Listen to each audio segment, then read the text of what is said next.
વિદ્યાર્થી મિત્રો,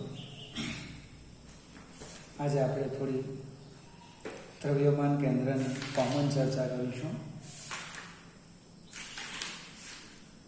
નાના નાના પ્રશ્નોની જગ્યાએ આખી કન્ટિન્યુઅસ હું તમને થિયરી શીખવીશ.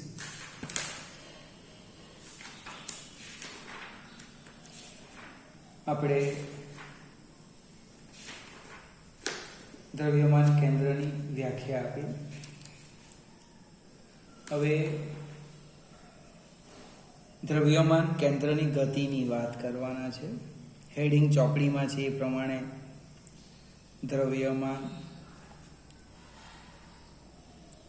કેન્દ્રની ગતિ એટલે એનો વેગ, એનો પ્રવેગ, એની પર લાગતું બળ, એનું વેગમાન, આ બધી જ વસ્તુઓ આપણે એક થિયરીમાં સમજવા પ્રયત્ન કરીએ. પહેલાં તો આપણે શરૂઆત કરીએ કણોના તંત્ર માટે. એન કણોના તંત્રના દ્રવ્યમાન કેન્દ્રનો સ્થાન સદિશ ત્રિપરિમાણમાં લેવાના. એક્સ વાય ઝેડ એટલે હવે એક્સ વાય ઝેડની જગ્યાએ કોમન લખું આરસીએમ, સેન્ટર ઓફ માસ, દ્રવ્યમાન કેન્દ્રનો સ્થાન સદિશ. RCM is equal to M1 R1 plus M2 R2 plus so on plus Mn Rn divide by M1 plus M2 so on plus Mn. મિત્રો, જ્યારે એક પરિમાણ હતું ત્યારે અહીંયા લખેલું એક્સ એક્સ એક્સ એક્સ, દ્વિપરિમાણ હતું તો એક્સ વાય લખેલું x y x y x y x y. ત્રિપરિમાણ હોય તો અહીંયા લખાય એક્સ વાય ઝેડ. બધી જ જગ્યાએ એક્સ અલ્પવિરામ વાય અલ્પવિરામ ઝેડ લખવું છે, એની જગ્યાએ આપણે સ્થાન સદિશ લખી દીધો. હવે આ M1 પ્લસ M2 પ્લસ સોન પ્લસ Mn શું છે? તો કે તંત્રનું કુલ દળ. એમ તંત્રનું કુલ દળ. આજે છેદ છે, છેદ આપણો દળો, કણોના દળનો સરવાળો, એ શું કે તંત્રનું કુલ દળ કહેવાય. એ છેદમાં છે એને હું સામે લઈ જામ એટલે અંશમાં આવે. એટલે હવે આપણે એક જ લીટી લખીએ જો આ રીતે. M RCM બરાબર M1 R1 plus M2 R2 so on plus Mn Rn.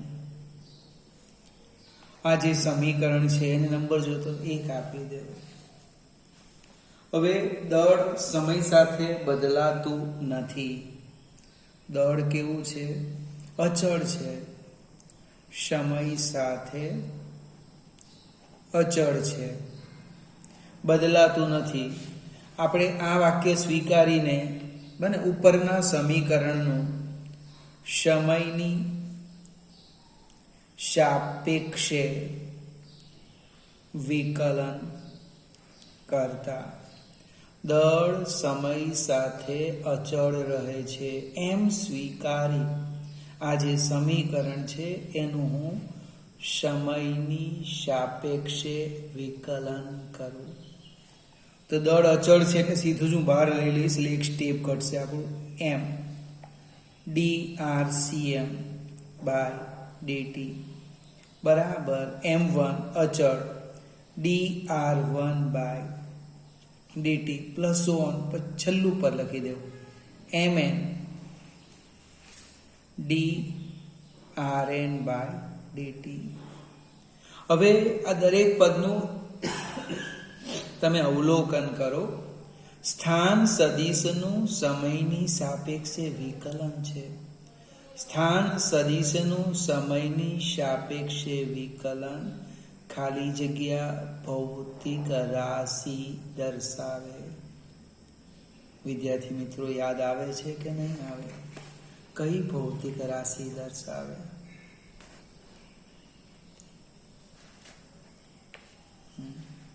હું લખું છું જો DRCM/dt. આશા રાખું યાદ આવી ગયો હશે. સ્થાન સદિશનું સમયની સાપેક્ષે વિકલન એટલે વેગ. દ્રવ્યમાન કેન્દ્રનો વેગ. દ્રવ્યમાન કેન્દ્રનો વેગ. એ જ પ્રમાણે લખો dr1/dt તો કે v1 કણ એકનો વેગ. આ જ પ્રમાણે દરેક પદને આપણે સમજાવી શકીએ. આ કિંમત આની અંદર મૂકી દેમ તો શું થાય? m VCM is equal to m1 v1 plus m2 v2 dot dot dot plus mn vn. આ વેગભાઈ સદિશ છે કે હું કદાચ ભૂલી જાઉં, તમારે યાદ રાખવાનું. આ બધા સદિશ છે, સદિશ. હવે VCM એટલે શું થાય? જો VCM એટલે m1 v1 plus m2 v2 plus mn vn અપન m1 plus m2 plus so on plus mn. ઘણા બધા મિત્રોને લાગ્યા સરખું જ છે, ખરેખર સરખું જ છે. r ની જગ્યાએ v લખ્યો, બસ r ની જગ્યાએ મેં શું લખેલું છે? v લખ્યો છે. પણ પરીક્ષામાં નહીં ચાલે ભાઈ. જ્યાં v આવે v જ આવે, એ વેગ કહેવાય, અને r એ સ્થાન સદિશ કહેવાય. થોડી કાળજી રાખવાની. હવે m1 v1 શું થાય? m1 v1 એને હું p1 કેમ? કણ એકનું વેગમાન. એ જ પ્રમાણે તમે લખી શકો m2 v2 શું થાય? તો કે p2 કણ બેનું વેગમાન. એટલે દરેક કણનું આ વેગમાન આપેલું છે. વેગમાનનો સદિશ સરવાળો છે. એટલે mVCM બરાબર સદિશ p1 પ્લસ સદિશ p2 so on પ્લસ સદિશ pn. તો આને તમે આમ પણ લખી શકો છો mVCM બરાબર સદિશ p. જ્યાં સદિશ p શું થવાનું? સદિશ p બરાબર સદિશ p1 પ્લસ સદિશ p2 so on પ્લસ સદિશ pn. તંત્રનું કુલ રેખીય વેગમાન. તંત્રનું કુલ રેખીય વેગમાન. તો આ સમીકરણ ખૂબ અગત્યનું થઈ ગયું, અને આપણે ધીમેથી સમજવા પ્રયત્ન કરીએ. સદિશોનો સરવાળો આપણે જોઈ ગયા. પ્રેક્ટિકલી આપણે એને આલેખની રીતે શોધવા પ્રયત્ન નથી કીધો, પણ ધારો કે 2 કે 3 સદિશ હોય, એનો સરવાળો કરવા કે તો આપણે 15-20 મિનિટ નીકળી જાય. આ તો મારી પાસે ગણી નહીં શકાય એટલા સદિશો છે. એનો મારે સરવાળો કરવો તો એક વખત એવું લાગે તકલીફ ભરેલું છે. પણ વિદ્યાર્થી મિત્રો, એની જગ્યાએ તમે આ સ્ટેપ જોજો. આ સ્ટેપ શું કે એને હું શબ્દમાં લખું. તંત્રનું કુલ રેખીય વેગમાન. જો તંત્રનું કુલ રેખીય વેગમાન એ કોના બરાબર થાય? તંત્રનું કુલ રેખીય વેગમાન એ તંત્રના દળ અને દ્રવ્યમાન કેન્દ્રના વેગના ગુણાકાર બરાબર થાય છે. તંત્રનું દળ મને ખબર છે, તંત્રના દ્રવ્યમાન કેન્દ્રનો વેગ ખબર છે. તે બેનો જો હું ગુણાકાર કરું તો એ મને શું મળે? તંત્રનું કુલ રેખીય વેગમાન મળે. વિદ્યાર્થી મિત્રો, જૂના કોર્સમાં આ પૂછાતું હતું 2 માર્કની અંદર. દ્રવ્યમાન કેન્દ્રની વ્યાખ્યા આપી. એટલે વ્યાખ્યામાં શું થાય? સીધું આ સૂત્ર લખવાનું હતું. દ્રવ્યમાન કેન્દ્રનું વ્યાખ્યા આપી, લખી દીધું. દર્શાવો કે તંત્રનું કુલ રેખીય વેગમાન એ તંત્રના કુલ દળ અને દ્રવ્યમાન કેન્દ્રના વેગના ગુણાકાર બરાબર થાય છે. આટલા લખવાના 2 માર્ક્સ મળતા હતા. હવે ફરીથી આગળ વધીએ. તમને આ સમીકરણ એ લોકો આપી દે. આ સમીકરણ ક્યાં 2 માંથી જે આપે તે કોઈ પણ એક લઈ લઈએ. ધારો કે હું આને લઈ લઉં. બંને સમીકરણ સરખા જ છે. અહીં m1 v1 લખ્યું છે, અહીંયા p1 છે. બંને સમીકરણ કેવા છે?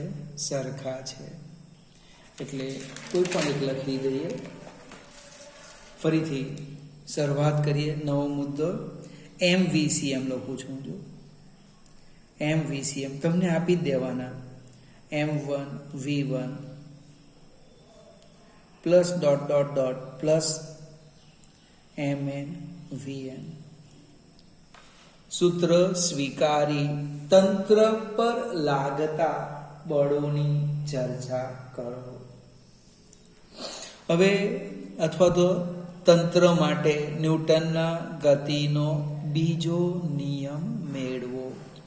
આવો કોઈ પ્રશ્ન હશે તો આપણે આને શરૂઆત કરીએ અહીંથી. તો આને સમીકરણ 1 આપો. સમીકરણ 1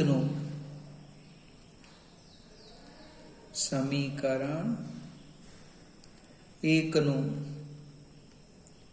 સમયની સાપેક્ષે વિકલન કરતા. સમીકરણ 1 નું સમયની સાપેક્ષે વિકલન કરતા. દળ અચળ છે, આપણે આગળ ચર્ચા કરી ગયા છે. એટલે એમ હું બહાર લઈ લેમ. d/dt VCM બરાબર m1 બહાર લઈ લો. d/dt v1 plus so on plus mn d/dt vn. વિદ્યાર્થી મિત્રો, ફરીથી એક નાનો સરખો પ્રશ્ન આવ્યો કે વેગનું સમયની સાપેક્ષે વિકલન. આશા રાખું યાદ હશે. બને વન વે કોમ્યુનિકેશન છે. હું બોલું તમે હમણાં વિડીયોમાં સાંભળી શકો, તમે બોલો તે હું સાંભળી શકતો નથી. છતાં વિશ્વાસ છે સાચું બોલતા હશે. ફરીથી આગળ જોઈ ગયા. અહીંયા પોઈન્ટ સ્થાન સદિશનું સમયની સાપેક્ષે વિકલન વેગ દર્શાવે. તો વેગનું સમયની સાપેક્ષે વિકલન શું મળે? પ્રવેગ મળે. વેગનું સમયની સાપેક્ષે વિકલન પ્રવેગ. પ્રવેગ એટલે એ થવાનું. અહીંયા દ્રવ્યમાન કેન્દ્રનો વેગ છે એટલે અહીંયા દ્રવ્યમાન કેન્દ્રનો પ્રવેગ થશે. દ્રવ્યમાન કેન્દ્રનો પ્રવેગ. સેમ આગળનું સ્ટેપ લખીએ. dv1/dt. તો કે કોણ a1 કોણ 1 નો પ્રવેગ. અને આ જ પ્રમાણે બધા સ્ટેપ સમજાવી શકાય એટલે હું સીધું જ લખું છું. MACM બરાબર m1 a1 plus dot dot dot dot plus mn an. ફરીથી સમજાવું. આ જે સમીકરણ હતું એનું સમયની સાપેક્ષે મેં વિકલન કીધું. દળ અચળ લઈ લીધું, આ વિકલન લખ્યું. હવે જે આપણને સ્ટેપ ખબર છે એની વાત કરું તો કે વેગનું સમયની સાપેક્ષે વિકલન એ પ્રવેગ. આ દ્રવ્યમાન કેન્દ્રનો વેગ એટલે લખ્યું દ્રવ્યમાન કેન્દ્રનો પ્રવેગ. કણ 1 નો વેગ, કણ 1 નો પ્રવેગ. અહીંયા 2 લખે તો 2 લખીશું, n લખું તો n લખીશું. ખ્યાલ આવશે ને? એ કિંમત આની અંદર મૂકી દીધી. પણ M1 A1 એ શું છે? તો કે F1. તમને કોણે કીધું? ન્યૂટનના ગતિનો બીજો નિયમ. કણ એક પર લાગતું બળ. એ જ પ્રમાણે લખાય M2 A2 બરાબર F2 કણ 2 પર લાગતું બળ. બને અને છેલ્લે લખી દેવાનું n માં કણ પર લાગતું બળ. એટલે સ્ટેપ આપણું આવું થશે. જો MACM બરાબર શું થવાનું? F1 plus F2 dot dot dot plus Fn. આ દરેક કણ પર લાગતા બળો છે અને એ બળને કારણે ઉદ્ભવતો પ્રવેગ કયો? A1 A2 A3 dot dot An. હવે આ બળોનો સદિશ સરવાળો એટલે આપણે આમ લખી દઈએ MACM equal to F. MACM equal to F. અને આપણે સમીકરણ નંબર આપી દઈએ 2. આ ઉપરનું જે સમીકરણ છે એ શું છે? ન્યૂટનના ગતિનો બીજો નિયમ. આ સમીકરણને આપણે શું કહેવાના? ન્યૂટનના ગતિનો બીજો નિયમ. હવે આપણી પાસે જે સમીકરણ છે MVCM બને. આ એક સમીકરણ છે MVCM ઇક્વલ ટુ P. એનું તમે સમયની સાપેક્ષે વિકલન કરો. સમયની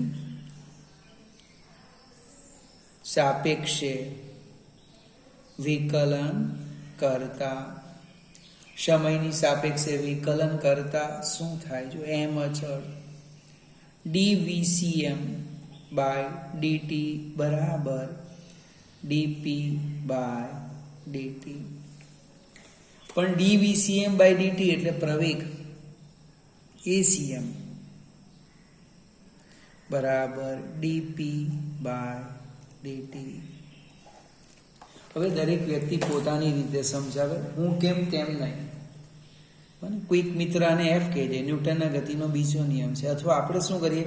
સમીકરણ 2 અને 3 ને સરખાવી દઈએ. જો સમીકરણ 2 અને 3 ને સરખાવું તો આમ લખાય. જો MACM બરાબર F. પણ MACM બરાબર તો શું? તો કે dP બાય dt. MACM બરાબર F બરાબર dP બાય dt. અને શું કહેવાના? ન્યૂટનના ગતિનો બીજો નિયમ. કણોના તંત્ર માટે ન્યૂટનના ગતિનો બીજો નિયમ. તમને આ સમીકરણ આપી દે, આ સમીકરણ સ્વીકારી આ સમીકરણ મેળવો. ખ્યાલ તો આવે છે ને? ટોટલી ગણિત છે. હું તવ કરતો હોમ એવું લાગે તો તમારે મને વોટ્સઅપ પર મેસેજ મોકલી આપવાનો, હું ધીમે સમજાવીશ. હવે એક સ્ટેપ આગળ જઈએ. હું આ સૂત્ર સ્વીકારી લેમ, ન્યૂટનના ગતિનો બીજો નિયમ સ્વીકારી લીધો. તંત્ર પર લાગતા બળોની વાત કરો. તો આપણે શરૂઆત કરીએ. એ પણ એક અગત્યનો મુદ્દો છે, સમજવાનો છે પૂરેપૂરો. તંત્ર પર, અને અહીં હેડિંગ લખી દે બળ. તંત્ર પર 2 પ્રકારના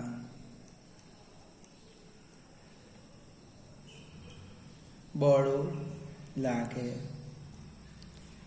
તંત્ર પર પ્રવર્તતા બળોની સમજૂતી આપો.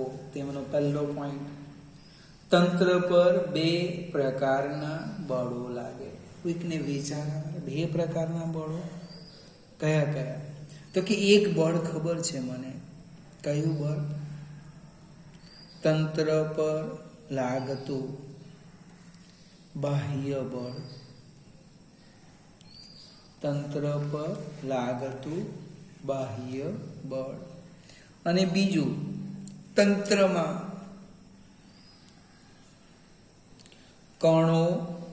કણો વચ્ચે લાગતું આંતરિક બળ. ફરીથી મજાની ચર્ચા આવી. તંત્રમાં કણો વચ્ચે લાગતું આંતરિક બળ. અને આપણે જે ઘર છે એને તંત્ર લઈ લઈએ, ઘરના સભ્ય છે એને કણ લઈ લઈએ. તમે જો આપણે બધા કણો, પપ્પા, મમ્મી, બેન, ભાઈ, બળ લાગે કે નહીં લાગે? એ બળ કયું થઈ ગયું? આંતરિક બળ. બાજુવાળો લગાડે એ કયું બળ? બાહ્ય બળ. અને આપણા ઘરના સભ્ય સિવાય જે બળ લાગે બહારથી એ બાહ્ય બળ. અને કણો વચ્ચે લાગે કયું બળ કહેવાય? આંતરિક બળ. હવે એને આપણે આકૃતિની મદદથી સમજીએ. ધારો કે મારી પાસે આ એક દ્રઢ પદાર્થ છે, કલ્પના કરી. એમાં કોઈ એક કણ હું અહીંયા લઈ લેમ, એક, અને બીજો એક કણ અહીંયા લઈ લેમ, બે. હવે કણ 1 અને 2 પર લાગતું બાહ્ય બળ બતાવો. ધારો કે મારાથી આમ બતાવાઈ ગયું. સપોઝ આમ, બહુ કાળજી રાખજો કે ફિગર આપણે દોરવાની છે. આને F1 મેં કીધું, અને આમ બતાવી દે F2. બરાબર? તો આકૃતિનું વર્ણન બાજુમાં લખું છું. આકૃતિમાં દર્શાવ્યા પ્રમાણે કણોના તંત્રમાં કણ 1 અને 2 પર લાગતું બાહ્ય બળ કેટલું? અનુક્રમે F1 અને F2 વર્ણન કર્યું. આમાં નવું કંઈ લખ્યું નથી, જે દેખાય છે તે જ લખ્યું. આકૃતિમાં દર્શાવ્યા પ્રમાણે તંત્રમાં કણ 1 અને 2 પર લાગતું બાહ્ય બળ અનુક્રમે કયું? F1 અને F2. હવે કણો વચ્ચે લાગતું આંતરિક બળ લખીએ તો કણ 1 પર કણ 2 લગાડે. બરાબર ને? કોઈક વાર સમય મળે તો આની ખરેખર ચર્ચા કરીશું આપણે.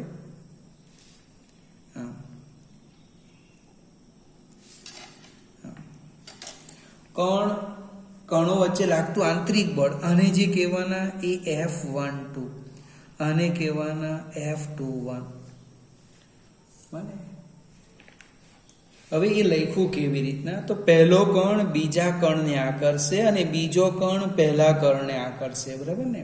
એટલે કણો વચ્ચે અથવા તો કણ 1 અને 2 વચ્ચે લાગતું આંતરિક બળ અનુક્રમે કયું? તો કે F12 અને F21. આપણે 1-2 મિનિટ અહીંયા બગાડીએ. જો ભેજામાં ઉતરે તો સારું થાય, 12માં શીખવાના છે. આ F12 એ શું કહેવા માંગે? તો જેની પર બળ લાગે એ પહેલો સબસ્ક્રિપ્ટ અને જે લગાડે એ બીજો સબસ્ક્રિપ્ટ. એટલે F12 એટલે 1 પર 2 વડે લાગતું બળ, એ આકર્ષણ બળ, એટલે એરો એની તરફ. F21 કોના પર લાગે? બીજા પર. કોણ લગાડે? ખેંચે છે. મને F21. હવે આ જે બળ છે એ ન્યૂટનના ગતિના ત્રીજા નિયમનું પાલન કરે. એટલે બંને બળો સમાન મૂલ્યના અને પરસ્પર વિરુદ્ધ દિશાના. એનો અર્થ એવો થાય કે જે આંતરિક બળ છે એ આંતરિક બળો કેટલા થવાના? શૂન્ય થવાના. ફરીથી હજુ એક આકૃતિ મારી રહી ગઈ, મેં ઘણું બધું આગળ સમજાવી દીધું. આ જે બધા જ બળો છે ને એ તંત્રના દ્રવ્યમાન કેન્દ્ર પર લાગે. સેન્ટર ઓફ માસ. પદાર્થ ભલે મોટો હોય, કોઈક તમારી જોડે ખટપટ કરે તો બળ તમને નહીં લાગે, કોને લાગે? પપ્પા અને મમ્મીને લાગે. સેન્ટર ઓફ માસ. મારા પોઈરા નામ કહે કે મારી પૂરી નામ કીધું, ખ્યાલ આવે ને? સેન્ટર ઓફ માસ. તો આપણે આકૃતિ બીજી એક પાડી દઈએ ફરીથી, પછી આના પર આવીએ. આપણો જે પદાર્થનો આકાર છે એ કંઈક આવો હતો, આવો આ સેન્ટર ઓફ માસ. હવે જોજો, પેલું F1ની દિશા હતી તો આમ જ બતાવવાનું, અને F2ની દિશા કંઈક આવી હતી, આવી. ત્યાર પછી આ એક લીટી દોરી દો. આમ આ દિશામાં લાગતું હતું એ F12 અને આ દિશામાં લાગતું હતું એ F21. તમે આ આપણા હાથમાં નથી, પણ આ બે આપણા હાથમાં છે. જો F1 આમ, F2 આમ, તો એમ જ બતાવ્યું છે. જોઈ લો, એક સાથે બે પાના જતા રહ્યો, કાંઈ નહીં. આ F1 એમ બતાવ્યું, F2. મને હવે અહીંયા લખવાનું કે F21 અને F12 એ ન્યૂટનના ગતિના નિયમ અનુસાર બને બળો કેવા? સમાન મૂલ્યના પરસ્પર વિરુદ્ધ દિશાના. એનો અર્થ એનું જે પરિણામી બળ બને સમાસ આંતરિક બળ એ કેટલું થવાનું? શૂન્ય થવાનું. જો સમાસ આંતરિક બળ શૂન્ય થાય તો એનો અર્થ એવો થાય કે તંત્ર પર માત્ર કયું બળ લાગે? બાહ્ય બળ લાગે. બાહ્ય બળ લાગે છે. ફરીથી એક ને એક મુદ્દો સમજાવો. બળ બે લાગે છે. કયા કયા? બાહ્ય બળ અને આંતરિક બળ. પણ પ્રશ્ન એ આવે કે આ જે આંતરિક બળ છે એનું પરિણામી શૂન્ય થઈ ગયું, એટલે એની ચર્ચા જ આપણને કોઈ જગ્યાએ નહીં આવે. માત્ર શબ્દ બોલાય બાહ્ય બળ. હવે તમે ન્યૂટનના ગતિનો બીજો નિયમ ચોપડીમાં જોજો, હું સમજાવું. કણોના તંત્રના વેગમાનમાં થતા ફેરફારનો સમય દર એ કોની બરાબર થાય? તો કે તંત્ર પર લાગતા પરિણામી બાહ્ય બળ જેટલો. પરિણામી બાહ્ય બળ. તમે બાહ્ય શબ્દ ન લખો એટલે શંકા જાય. બને બીજું, આ ચેપ્ટરમાં આપણે બંને બળોની જરૂર પડવાની છે, બાહ્ય બળ અને આંતરિક બળ. એટલે ખાસ આ મુદ્દો જોવાનો અને સમજવા પ્રયત્ન કરવાનો. આંતરિક બળનું શું થાય, કેમ થાય, બને ઝીરો થવાનું કારણ શું?